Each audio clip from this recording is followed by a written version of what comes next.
What's going on, guys? Quality XA here today, and today I'm bringing you guys a brand new video on Destiny 2. Now today we're actually going to be talking about all of the news this week, so we have some interesting stuff regarding the brand new DLC reveal, so let's get right into this. So as you guys can see, first up on screen we have got this brand new tweet from Bungie, and they actually say that we have got the brand new year reveal coming June the 5th. Very exciting indeed, and I really cannot wait to see what they have in stock for us. They also did say, we'd like to invite you to catch a glimpse of what we have planned on the second year of Destiny 2. We have some big ideas for how we're going to transform your Guardian lifestyle and reinforce your hobby as an interplanetary hero. We'll tell you all about it and we'll do it live. You'll hear from many members of our development team who will set some big goals for September in their own words.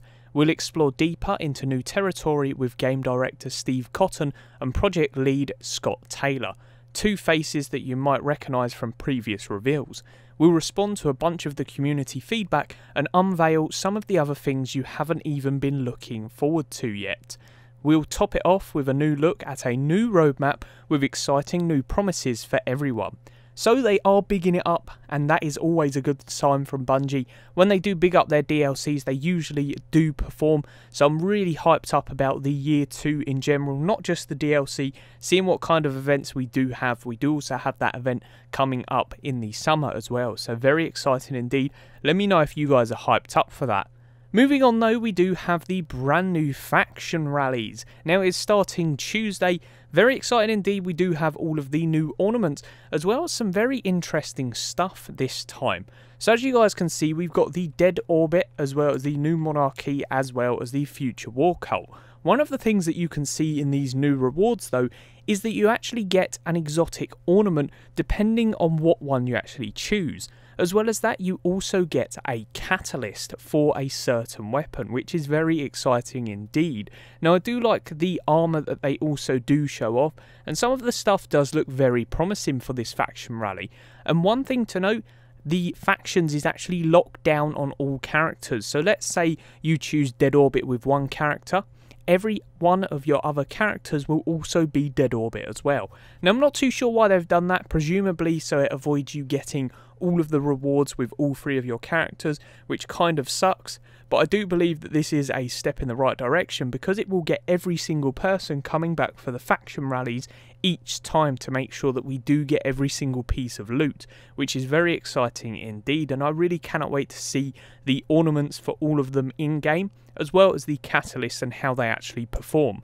They did also show off this. Now this is a brand new feature known as Renown, so you can see on the back the different logos for the factions, and as well as that we also have these new weapons here which are going to be for the winners. So Dead Orbit's got a shotgun, you got a rocket launcher for the new Monarchy, and then Future War Cult has got a sidearm. They did also say about the Renown system, after pledging to a faction, players may earn Renown by completing a public event or patrol, or by defeating high value targets on destinations. Players who loot a lost sector with a Renown active will receive significantly more faction tokens than usual. The more stacks of Renown they have, the more faction tokens that they can earn. Renown is lost when players are defeated by enemies, so be careful when you're attempting to loot a lost sector with high Renown. So really awesome indeed, and I really cannot wait to actually see how this perform. It also increases the level of challenge in gameplay, so the more that you actually get, the more damage you get incoming, as well as the more damage that you put out. You also get a damage buff, or should I say something like a health regeneration loss when you actually get all of the levels stacked upon each other, so it's vastly reduced.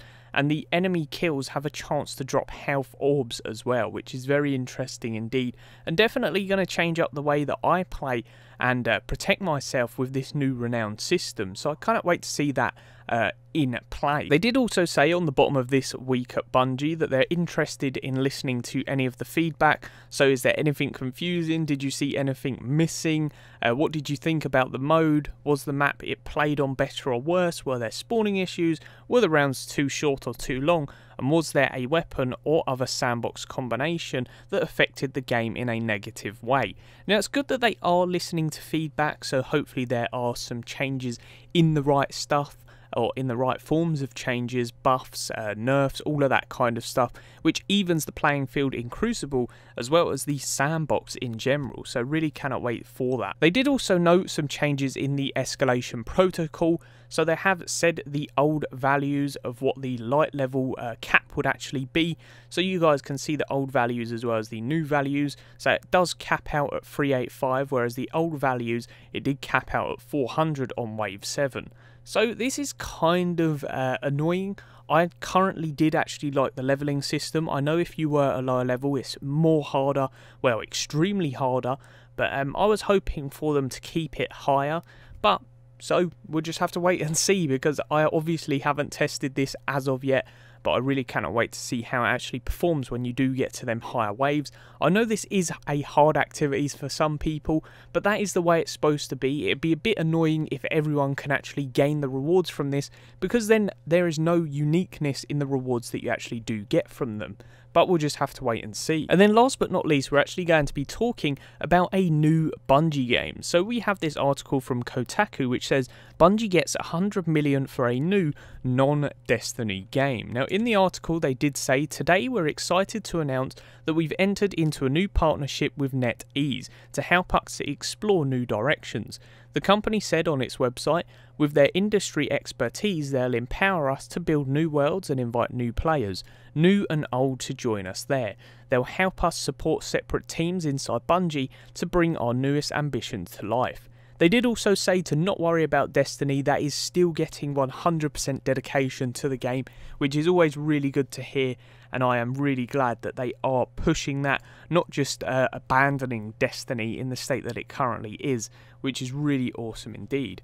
The company that they're also going into partnership with, NetEase as well, is a Chinese internet company, and it's best known in the gaming sphere for publishing Minecraft and most of Blizzard's games in China. So really exciting indeed. Let me know your thoughts, what you think that the next Bungie game could be instead of Destiny, and as always, I'll see you guys in the next one. Peace out.